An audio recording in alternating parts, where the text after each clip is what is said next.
날로 날로 나아와 무거운 짐 주께 맡겨 벗을 나이도 멀었네. 나를 위해 예비하신 고향집에 돌아가 아버지의 품 안에서 영원토록 살리라. 아멘. 제가 기도하고 성경 읽기 개론 시간 시작하도록 하겠습니다. 선한 은혜가 충만하신 아버지 하나님 너무나 감사합니다. 주님을 알아가고 주님 안에 거하는 것이 얼마나 큰 기쁨인지 우리의 삶을 모두 오직 주만 신뢰하고 주님 인도하시는 뜻대로 나아가길 원합니다. 아버지, 그러나 우리는 연약하여서 그러지 못할 때가 많으니 다시금 이 말씀을 통하여서 주를 찾고 주님을 온전히 신뢰하는 모습이 될 수 있도록 인도하여 주시옵소서. 사랑의 말씀 주 예수 그리스도의 이름으로 감사하여 기도 올려드렸습니다. 아멘. 우리 성경 개론 학계 스가랴 말라기 학계부터 시작하도록 하겠습니다. 학계는 축제라는 뜻으로 이름을 준비했고요. 프로기아누 활동한 첫 번째 소선지자입니다. 나이가 많았던 것으로 보이면서 옛 성전과 새 성전을 연결하는 인물입니다. 역사적 배경으로 고레스왕 조서로 유대인의 귀환을 허용하고 수르바벨 인도 아래 귀환 둘째 성전 기초를 놓는 인물입니다. 대적들의 방해도 중단되고 백성들은 자신의 일에 몰두하는 그 역사적 배경의 사람이고요. 스가랴와 동시대 사람입니다. 그리고 스메르디스의 조서로부터 성전이 중단되고 잠깐 이렇게 그 왕이 통치할 때가 있는데 그 후에 다리오 왕이 조서를 폐기하면서 성전 재건을 재개합니다. 학계와 스가랴의 격려로 백성들이 성전 건설에 나서는 것을 볼 수가 있습니다. 학계의 주요 주제와 메시지는 학계는 성전의 중요성과 하나님의 임재를 강조하고 기별에 대한 즉각적이고 열렬한 반응, 그리고 지도자들과 백성의 협력으로 성전 재건 완성, 그리고 오늘날 교회에 주는 권면과 메시지로 볼 수 있습니다. 첫 번째, 두 번째 기별은 1장에서 1절 15절에는 무관심에 대한 책망, 가뭄의 원인, 백성들의 반응이 나오고요. 두 번째는 이전 성전과 새 성전의 영광의 비교, 솔로몬 성전이 굉장히 좋았는데 이번에 기초를 놓는 걸 보면서 많이 실망을 하죠. 세 번째 기별은 2장 10절에서 19절에 보면 형식주의의 한계, 순종의 중요성이라고 써놨는데요. 우리 한번 학계에서 2장 13절에서 14절 한번 같이 보기 원합니다. 2장 13절에서 14절 제가 읽어드리겠습니다. 학계가 이르시되 시체를 만져 부정한 자가 만일 그것들 가운데 하나를 만지면 그것이 부정하겠느냐 하니 제사장들이 대답하여 이르되 부정하리라 하더라. 이에 학계가 대답하여 이르되 여호와의 말씀에 내 앞에서 이 백성이 그러하고 이 나라가 그러하고 그들의 손에 모든 일도 그러하고 그들이 거기서 드러내는 것도 부정하니라 라고 말씀하고 있습니다. 그리고 19절 보면은 혹시 종자가 아직도 창고에 있느냐? 포도나무, 무화과나무, 성류나무, 감람나무에 열매가 맺지 못하였느니라. 그러나 오늘부터는 내가 너희에게 복을 주리라 라고 하시는 말씀. 안 한 게 아니에요. 이스라엘 백성들이 완전히 하나님을 떠나고 사는 게 아니라 양다리 걸친 온전히 하나님만을 신뢰하고 이렇게 하나님의 일을 매진하는 게 아니라 형식주의를 가지고 있는 거예요. 그래서 다른 거 하다가 부정한 것을 만지면 사실 그게 완전히 부정해지기 때문에 그 자신의 손을 더럽힌 걸로 인해서 다시 정하게 한 뒤에 자신의 제사장의 청구를 했었어야 했어요. 그런데 그렇지 않고 너네가 부정한 상태로 세상에 한 발 그리고 재건하는 거에 한 발 양마음을 품는다. 그래서 하나님께 온전히 순종하라 라고 얘기하면서 그러한 중에서 연약한 우리 이스라엘 백성들에게 하나님은 다시금 복 주실 것을 1장의 가뭄에 대한 얘기가 나오죠. 다시금 복 주실 것을 약속하시는 것을 볼 수가 있습니다. 네 번째는 대적에 멸면 수르바벨에 대한 약속을 하면서 학개서를 짧게 마칩니다. 성전은 하나님의 임재와 언약하심의 중요성, 순종과 협력의 자세가 하나님의 역사를 이룬 학계의 기별은 오늘날 교회에게도 도전이자 격려. 물론 성전 건축하는 것이요, 교회와 동일시할 수는 없습니다. 교회와 동일시할 수는 없으나 오늘날 우리에게 적용하자면 가장 가까운 게 그래도 교회이지 않을까. 우리가 우리의 욕심으로, 그리고 우리가 세상과 양쪽 발을 디디면서 하는 것이 아니라 거룩하고 하나님께 온전한 순종된 모습으로 나아갈 때 하나님께서 복을 약속해 주신다. 우리의 쓸 것, 우리의 먹을 것, 이런 것들을 걱정하지 말고 하나님의 길을 나아가면 하나님께서 책임져 주신다라는 말씀으로 마치는 것이 학계의 모습입니다. 다음 스가랴입니다. 스가랴서는 학계서와 동일 시대의 인물입니다. 다리오 시대의 인물이고, 이름의 의미는 여호와께서 기억하신다. 공동사역자 학계 활동시기 BC 520년경. 주제는 역시나 성전 재건, 회복, 미래의 소망을 스가랴서도 비슷하게 나타내고 있습니다. 스가랴는 인도의 성자로 알려지고요. 에이지파 제사장 계열, 그리고 바벨론 포로기의 출생, 다리오 왕 제2년 4년에 활동합니다. 성전 완공을 목적으로 하고요. 역사적 배경은 포로 비한 이후 16년경과 성전 재건 중단에 대적에 방해, 그리고 다리오와 통치 중 재건 재개, 그리고 학계와 함께 백성을 독려한 비슷한 맥락의 선지자라고 볼 수가 있습니다. 구조 개혁은 회복의 약속 1장부터 6장에 회개의 권면 8가지 이상, 말탄 사람들, 넷불과 내문장들, 측량주, 여호수아 사상, 금등대와 금당나무, 두루마리, 에바의 여인, 내병거, 그리고 순이신 그리스도의 예표라는 것을, 이런 회복의 약속을, 회개와 권면을 나타내는 것을 볼 수 있고요. 두 번째로는 7장부터 8장이 또 한 달락이 죄와 책망의 회복, 금식에 대한 책망, 순종의 회복의 조건, 예루살렘의 회복의 약속을 하시는 것을 보면서 형식주의, 앞에서 말하는 학계 선지자와 비슷한 형식주의에 빠지지 말고 순종으로 온전히 하나님만 믿고 나아가야 하는 것을, 또한 그랬을 때 하나님께서 예루살렘을 회복하실 것을 나타냅니다. 그리고 9장에서 10장은 첫 번째 예언, 이방 심판, 메시아의 오심, 두 번째에서는 예루살렘 정결과 여호와의 승리를 또한 얘기하고 있습니다. 메시아적 요소는 의로운 왕 9장 9절에 보라 내 왕이 내게 임하나니, 그리고 선한 목자에 맺혀 목자를 치라 양이 흩어지리라 라고 하는 성취는 예수 그리스도 안에서 부분적 성취를 이루는 것을 또한 볼 수가 있습니다. 결론민 적용은 하나님은 기억하시며 회복하신다. 낙심 중에도 약속을 붙들고 나아가자, 진정한 신앙과 교회의 회복에 집중하자라는 것을 이야기하고 있습니다. 또한 스가랴서 1장 3절을 보면 내게로 돌아오라 그리하면 나도 너희에게로 돌아가리라 라고 이렇게 말씀하시는데요. 이 학계와 스가랴를 보면서 과연 나는 어떤 회복이 필요할까라는 생각을 저는 좀 많이 해봤습니다. 제가 지금 대리운전도 하고 레슨도 하고 막 여러 가지 일을 하면서 사실 예배 시간에 많이 빠지잖아요.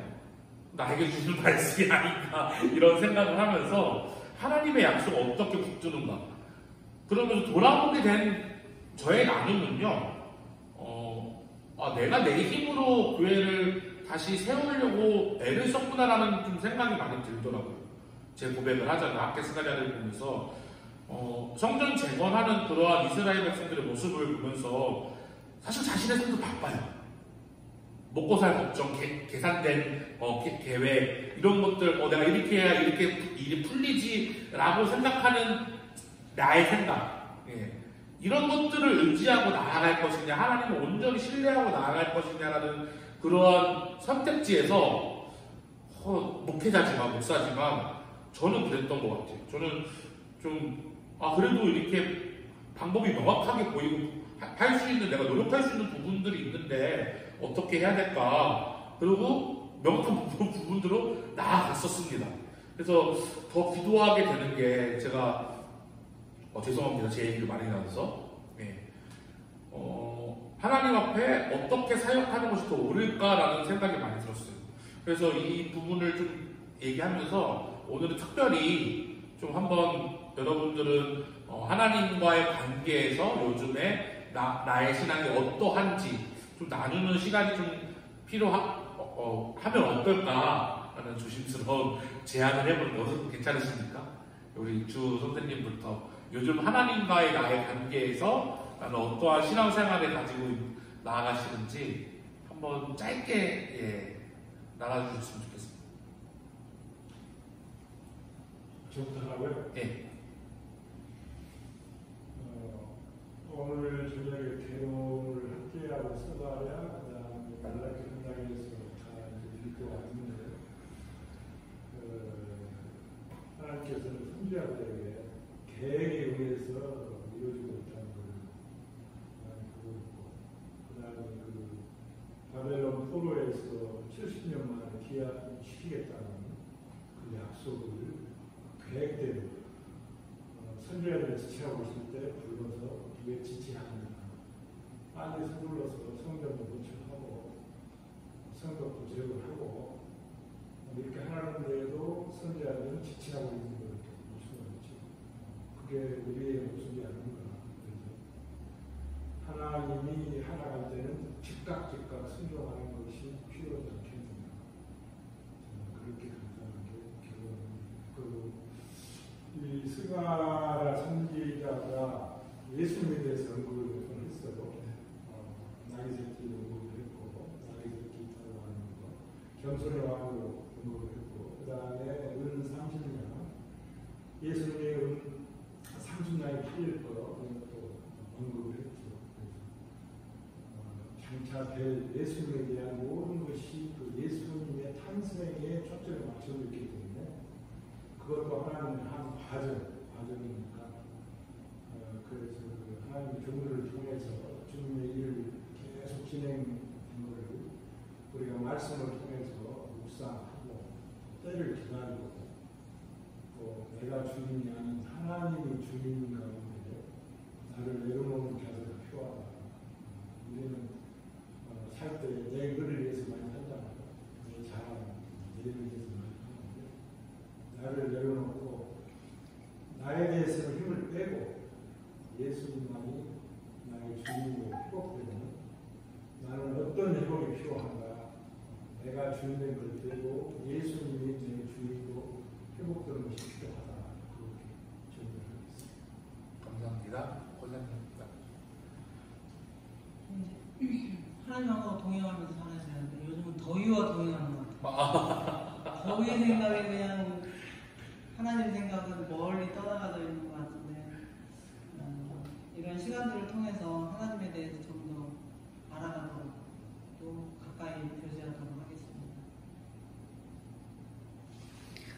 저는 이제 성경 읽기를 하면서 많이 성경을 평일에도 읽는 습관이 어느 정도 생긴 것 같고 뭐 사실 매일 4장씩 꼬박꼬박 읽지는 못하고 좀 몰아서 읽을 때도 있고 좀 그럴 때도 있긴 하지만 그래도 교회에 오지 않는 날에도 성경을 좀 읽으려고 확실히 머릿속에 그런 생각이 많이 생기게 됐고 그래서 관계를 꾸준히 계속해서 일정 거리 이상 멀어지지 않기 위해서 저는 좀 몸부림을 많이 치는 편이어서 주중에 혼자 성경을 읽을 때나 뭐 수요일이나 가끔씩 금요일에 나올 때 아니면 뭐 밖에 다른 외부의 집회를 찾아가서라도 많이 애를 쓰면서 살려고 노력을 하는 편입니다.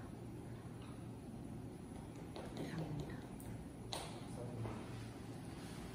저는 좀 요즘 많이 느슨하다는 이야기를 드리고 싶어요. 그렇지만 하나님과의 관계에서 그것은 하나님 안에서 평안하고 그렇습니다. 저는 느헤미야를 강의하고 있는데 성전을 재건해가는 그 모습 속에서 목동교회에 하는 회복되기를 간절히 기도하는 마음으로 시간을 보내고 회복 또 다시 소유하고 쌓잖아 허물어졌던 것 다시 쌓아요. 하나님 이것들이 좀 빨리 시간에 이루어졌습니다. 하나님의 은혜로 이런 회복이 좀 빨리 이루어졌습니다. 그것은 역시 느헤미야의 지도력도 있거든요. 저에게 은혜를 주시고 지혜를 주시고 능력을 주셔서 느헤미야와 같은 리더십이 나올 수 있도록 그렇게 기도하면서 시간을 보내고 있습니다. 저는 이 두 책을 보면서 드는 생각이 아예 벗어난 신앙생활이 아니었어요.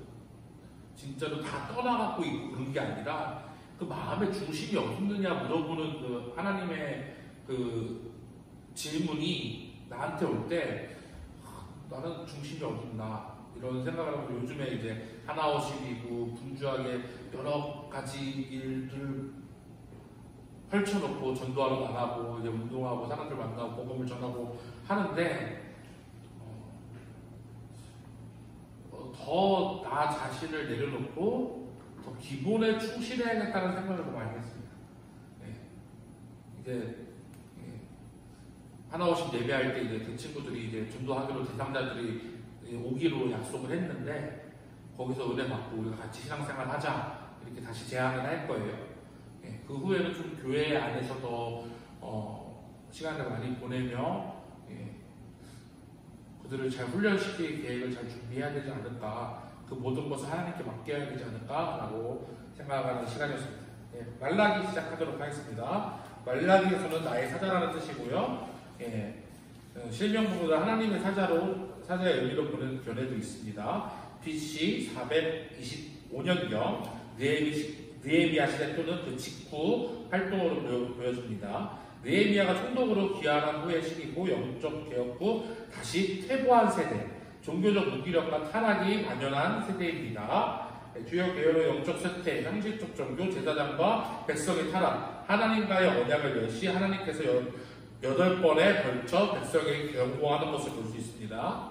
하나님의 사랑을 부정, 예배와 제사를 멸시, 종교 형식의 머무름, 하나님의 인내를 무시, 심판에 대한 경고, 하나님께서 돌아오라는 호소, 11조 도둑질에 대한 지적, 백성의 완고한 반응으로 이렇게 주제가 나눠지고요. 메시지의 중심에는 이제 하나님의 인내와 공의, 그리고 백성들의 완고한 거절, 심판과 구원의 이중 메시지. 이 성경에 보면요, 어떻게 보면 이스라엘의 타락, 하나님의 권면, 그리고 회복, 이것을 계속 나타내고 있는데요. 현대적 적용으로 이제 라오디아 교회의 유사성, 너희가 차던지 뜨겁던지 해라, 미직은 하지 마라 라고 말씀한 계시록에 말씀한 그 라오디아의 교회와 비슷한 모습을 가지고 있다. 말라기 시대에도 외형은 있으나 내용은 없는 신앙, 참된 회개와 변화의 필요성이 나타나고 있습니다. 그리고 말라기서 개요의 구조는 1장부터 2장은 하나님의 사랑에 대한 공부하는, 그래서 하나님 사랑에 감사하지 않고 하나님을 멸시하고 성전 예배의 타락, 제사장들의 실패를 이야기하고 있습니다. 또한 3장에서 4장은 심판에 대한 경고, 11조 도둑질 문제, 도적질 문제. 이제 11조를 너네가 어떻게 11조와 헌물을 이렇게 멸시하고 잘 안 지킨다고 이때 시대에. 그래서 너희 하나님을 시험해보라라고 11조에 대해서 언급하시잖아요. 그러면은 너희가 갚는지 안 갚는지 이렇게 얘기하시는데 11조에 대한 부분에서 제가 은혜 받았던 부분은 이제 더 부어주시는 은혜도 있지만 내 것을 험하게 뺏기지 않는 은혜, 하나님께 지켜주시는 은혜도 있다. 하나님께 11조 하기로 이제 작정을 하고 저도 뭐 어려워요. 힘들어. 근데 11조를 하면서 느끼는 바는 정말로 하나님께서 허튼 돈이 별로 안 나가게 해주시는구나 라는 것을 많이 느껴요. 내가 막 돈이 어디서 새갖고 항상 없는데 어느 순간부터 11조를 하면서부터 돈이 쌓이기 시작하더라고요. 그래서 내 계산대로 내 생각대로 하는 것이 아니라 하나님을 믿고 나아가야 한다. 그런 심판에 대한 준비, 경외자의 구원, 멸망자의 심판, 엘리야의 사명 예고라고 하시면서 결론은 하나님이 여전히 참으시고 기다리신다. 신앙의 진정성을 회복할 때 그리고 우리 교회와 성도들에게 주는 경고와 소망으로 이렇게 저는 말라기서를 정리했는데요. 비슷한 맥락입니다. 또 이스라엘 백성들이 타락하고 중심이 없고 하나님은 다시 권면하고 다시 돌아오게 하시는 이 중요한 메시지에서 왜 계속 이스라엘 백성들은 구약 성경에 보면은 하나님 믿음을 보고요 하나님을 믿지 않으면은 저주를 받는다는 말씀이 사실 구약 성경의 맥락이잖아요. 이런 것들을 왜 못 지킬까 하고 나 자신을 돌아보고 나는 과연 잘 지켰는가 이런 생각이 드는 시간이었습니다. 그래서 우리가 하나님 앞에 온전히 모든 것을 맡기고 하나님 앞에 더욱더 나아가기 위해서 우리가 죄 지을 수밖에 없지만 죄 짓지 않기 위해서 노력하는 성도의 모습을 살아가길 소원합니다. 아멘.